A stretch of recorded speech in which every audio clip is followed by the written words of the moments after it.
I can start. We are here at the national meeting of the Korean War Veterans Association, but being Turkish or a Turkish American, there's something special about Korea and my heritage, and it all starts with my father. My father was born in Harput, maybe in 1895. Of course, that was before Atatürk in the international calendar.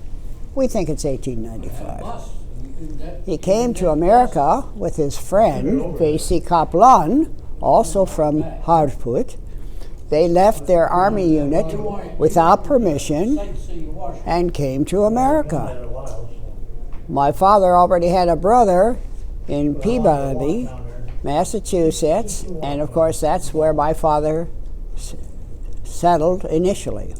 Then he went to Worcester and finally to Detroit, where he met my mother and I was born. So I grew up with some knowledge about my Turkish heritage, but what I didn't know until years later is that Atatürk had sent a ship to America because he knew how desperate Turkish immigrants were. And Detroit was a place of desperation, one of the worst hit in the Great Depression, and he wanted to go back to Turkey with me and my mother, but she wouldn't go, and so I grew up in Detroit. My father's nephew, who had come from Turkey, did go back, and I saw him years later. If I had gone back to Turkey, then as a 19-year-old male, I would have been in the Turkish army, and I might have ended up in Korea. Instead, in America, I was in the Marines, and I went to Korea at 19. So Korea was my kismet. That was my destiny. The living with a Turkish background had its good, interesting times, and people would look at your name. What kind of name is it? Well, that was not my father's real name. That was his immigration name. There was no Turkish surname before 1935. But he became, instead of Hüseyin Alli, Sam Alli. And so I'm William Edward Alli. My mother's people came from England before the revolution. 2 occasions. I did visit my father after he and my mother divorced. I used to go once a week, and we would go to the Kızılay Cemiyeti coffee house. Well, during the war, the Turks were very interested in what was happening in the world. And I could read the newspapers, but I was so young I hardly knew what I was reading. But they would bring me a newspaper when I visited my dad, and they'd say, "Here, read paper. You want a drink?" Yes, okay. And they want to know anything about Turkey. And if there was something, I'd say, "Well, here's what it says." When I was about 8 years old and my parents did get divorced, I still had an opportunity to meet my father once a week, which was at the Kızılay Cemiyeti coffee house on St. Antoine Street near Lafayette. And I read the newspaper. The Turkish people could not read English. Most of them couldn't even read Turkish. But I would read it, and if they would want to know whether anything affecting Turkey was there. And not being old enough to understand the newspaper, but old enough to read it, I would tell them. And when I gave my opinion, they had opinions themselves. They said, "That's not true." And another guy might defend me, say, "The kid is right." And I'd say, "Well, it says this." Somebody says, "Do you think?" I didn't know. They're asking my question just they're asking me a question just because I'm literate. No brains, but literate. Anyway, my father did have a job during World War II because in America everybody worked in the factories in Detroit during the war. And he was too old to serve in the U.S. Armed Forces, but he did work as a factory worker. He didn't do too well after the war and died 12 years after the war ended. He was planning to return to Turkey. He had his American passport, and before he could leave, he died. So 10 years later, my mother died. Both died at the age of 62. So you can imagine when I became 62, I was wondering what kind of pattern was in my family. Now I'm 87, so I don't have to worry. And can you tell about how was it like to grow up in a Turkish community in Detroit? Well, they had their coffee houses, but most of them did not get married. A few had American wives, but very few had children. So I grew up around other immigrants from Syria and Lebanon, and also Poland and Italians. Those were the kids that were in. We were like an international school. But we were eager to be considered Americans. Many of us were embarrassed by our poorly educated immigrant parents, and we were somewhat embarrassed that they had heavy accents. Few of them had high-paying jobs. They were all factory workers. They were the memleketin sahipleri, as Atatürk called it.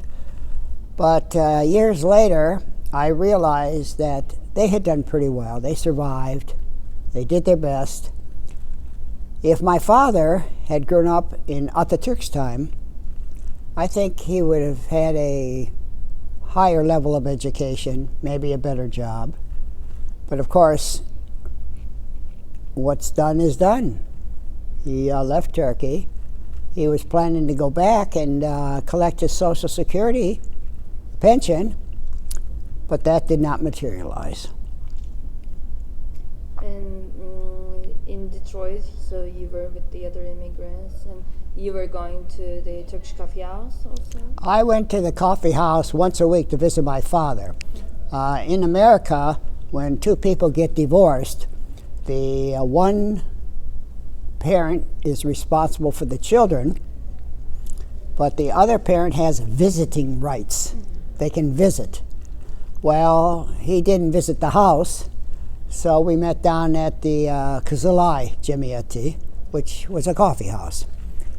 And that's what I learned about Turks, mainly in the kahvehaneler.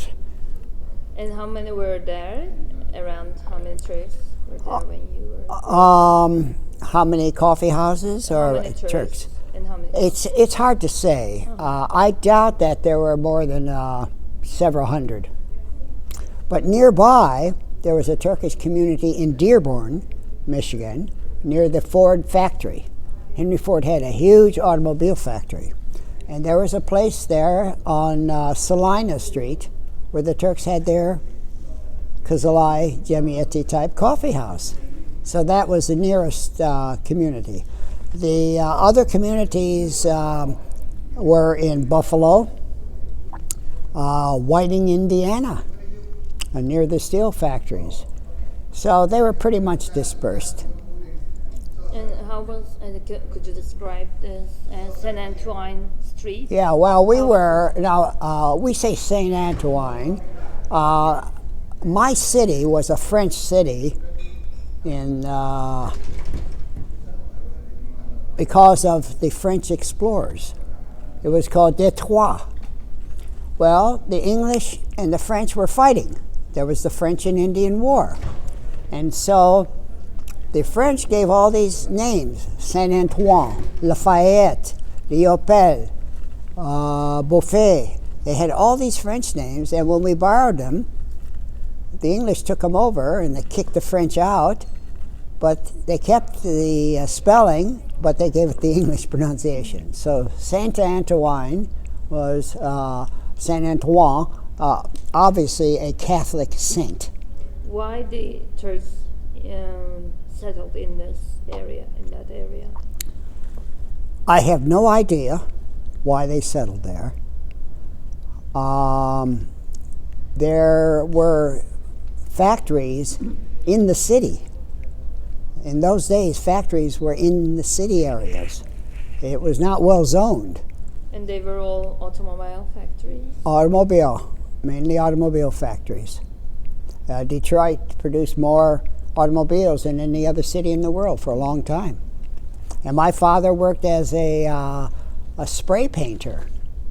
And he showed me how you hold the gun and you make sure that you keep the distance from the object being painted even. So you had to go like this to paint. And that was before they were using paint.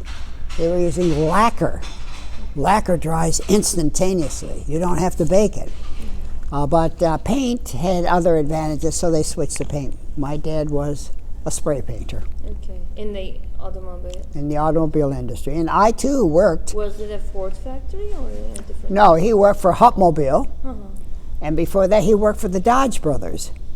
The Dodge brothers started the Dodge car, but then Walter Chrysler, who started the Chrysler car, said, let's get together. So they formed a corporation. So no longer just the Dodge brothers and Walter Chrysler, but Chrysler Corporation. And how did you learn Turkish? I picked up some from my dad, but of course he used Elazığ Turkish, like Haydi Gidek instead of Haydi Gidelim. I was asked to count in Turkish by a young man who had come from Turkey to go to the University of Michigan, and my father asked him to teach me some Turkish, and the man says, count in Turkish. So I count, Biriki, etc. I get up on 16, I get up on 9, I say, Egirmi 1, Egirmi 2. You got to wait. It's not Egirmi. My father says it's Egirmi. It's not Egirmi. Why not? Because it's Yirmi. What happened to Egirmi? That's not good Turkish. So I learned Elazığ Turkish. Duz instead of tuz. That was good. Learning basic linguistics. In 951 yılında yani Haziran ayında I got a kitap from Sıtkı Samıncıoğlu, who is my father's nephew. A baş öğretmen at an ilkokulu in Elazığ. And it was a book. Sıtkı said that America and Turkey are now allies against the communists, and I should visit the Turks. So he had a book for me, but it was not for Americans to learn Turkish, which I needed. It was for Turks to learn English, because that's all he could find in Elazığ. Not many Americans lived in Elazığ and needed books to learn Turkish. So with that, I got permission to go visit the Turkish brigade, Tugayı. Well, here's something you need to know. There were rumors that the communists were going to use white soldiers from Eastern Europe in captured American uniforms to sneak across the line. I was a Marine, Deniz Piyadesiydim, and I wore the Marine Corps uniform, which was not the same as the U.S. Army. Well, the U.S. Army uniform is what the Turks had. America gave it to them, the 25th Division. So I show up, and they look at me, and I'm mixing up my Turkish with some of the, and my Elazığ Turkish, which I guess is Azeri Türkçesi. But at any rate, they said, come with us. And, you know, they were out in a Jeep, some guys going around. They took me there, and they said, come here, this is our interpreter, this American. He spoke more Turkish words than were in the biggest Turkish dictionary. He knew them all. He knew every Turkish word. He had been trained in Monterey. And everyone was terrible pronunciation. If a person is going to ruin a language, they shouldn't know many words to ruin. He could ruin them all. So he said, he took away my pistol.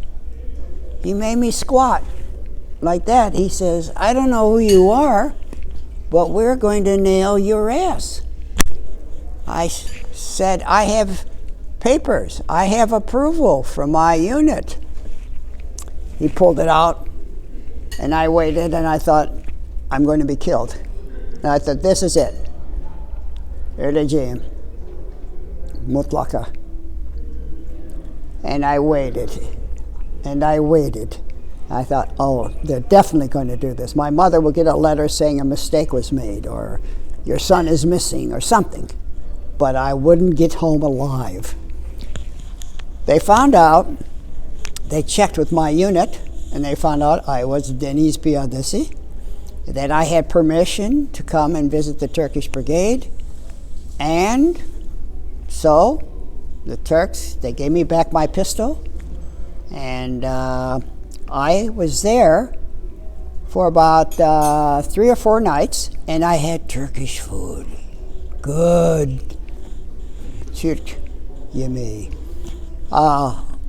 They were much better than those horrible military rations. I mean, it was night and day.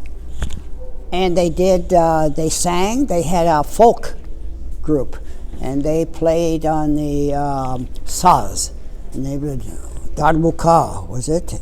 And all that, and oh, it was just wonderful, just wonderful. And they gave me some souvenirs, and then I went back home, back to my unit, Deniz Piyadesi unit, and I had got some names. Erdoğan Başaran says, come to see me in Ankara. Okay, I thought, I'm never going to get to Ankara. And 2 years later, I visited him in Ankara. And it was wonderful. When I was in Elazığ, the war ended.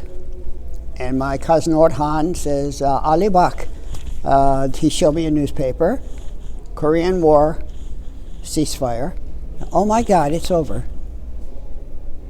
You went there before the war, before the armistice? Yes, and I went over because I had summer vacation from the university. That was my first year at the university under the GI Bill. The government was paying part of my education, but in the summer I thought, I'm going to go to Turkey. In the Turkish brigade, did you tell that your father is Oh, of course, of course. And were they proud? Nothing was too good for me. Uh-huh. I mean, this is, he's one of us, and all that business. It was a super vacation. So you thought that you were among your brothers? Oh, yes. I like the music. I like, especially türküler. I like türküler music very much. Did your father listen to this? Not much. So you learned more about Turkish culture, maybe? Yes, I definitely did. And of course, from my father, I learned how much he loved Atatürk. He loved Atatürk. In fact, when during the Kurtuluş Savaşı, some Turks left America and went back to Turkey. Fight the war? Yes, to help. There were some who did that. My father did not, and I guess because he left Turkey without permission with a buddy, Vesi Kaplan. Vesi Kaplan, by the way, I met in Turkey. He had gone back because Atatürk sent that ship. And I found out he had, in Elazığ, he had a forest, he was raising trees, forest nursery. And he was very enterprising. Vesi Kaplan was very enterprising. It was good to see him. Yeah. Did he have kids? He did, definitely had kids. Got married when he went back. I think he married a fairly young woman. And my father's nephew, Mustafa Şişli, went back when Atatürk sent the ship. And when I went to see him in 1953, I said, "Are you glad you came back to Turkey?" He says, "No." He said his life had been very, very difficult. He worked in a, what do you call chrome in Turkish? Chrome? Bakır? Huh? No, Chrome is that shiny metal. Okay, chrome is chrome. Chrome madenlerinde, right? Maden. Yes, maden. Yeah, he worked in that industry. He had a very it was hard work. He was married and had kids, but he wanted to come to America. I said, Mustafa, what about your family? He says, "I don't care. I will just go back." Oh boy, nice guy. So I could do nothing. I was a student at the university. But that was my first visit to Turkey.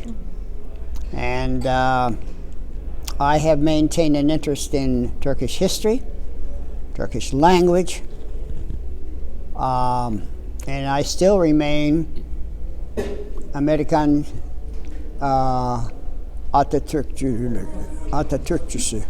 I am. Ben Amerikan Atatürkçüsüyüm. That's because great people, I don't care what the language is, there are great people in the world, men and women. And it just so happened these were Turkish, and getting to know about Atatürk would help me learn more about my father too.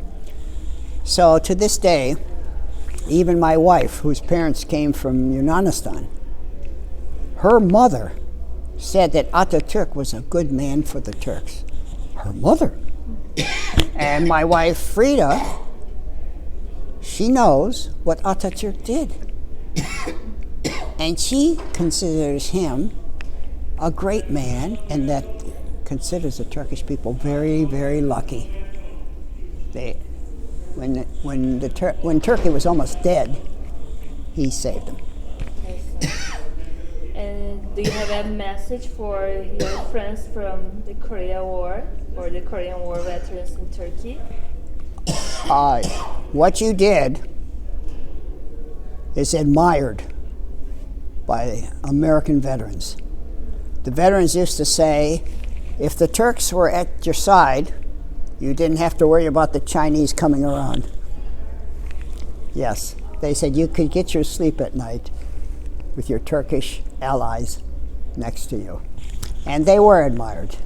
They were admired. Turkey should be proud of what they did to help save Korea. They did great things, all those young men.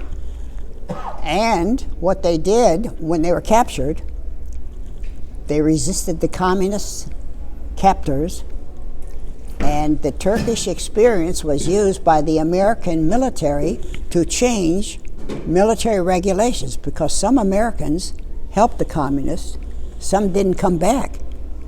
And so America made major changes in its military law, and Turkish experience was one of the first things that they studied. And I say all this in my book, and I recommend people, if you want to know about my experience, read Too Young for a Forgettable War, second edition by Amazon. So, a message from Bill Ali or Ali Kayma? Yes, I am Ali Kayma because the Turks didn't have family names until 1935. And his family told him, your name is Kayma. Well, what about William Ali? William is not Turkish. Ali is not last name. You have a last name, make the Ali first name. So I am Ali Kayma. My sister's Jale Kayma. So it goes. Great. Thank you so much.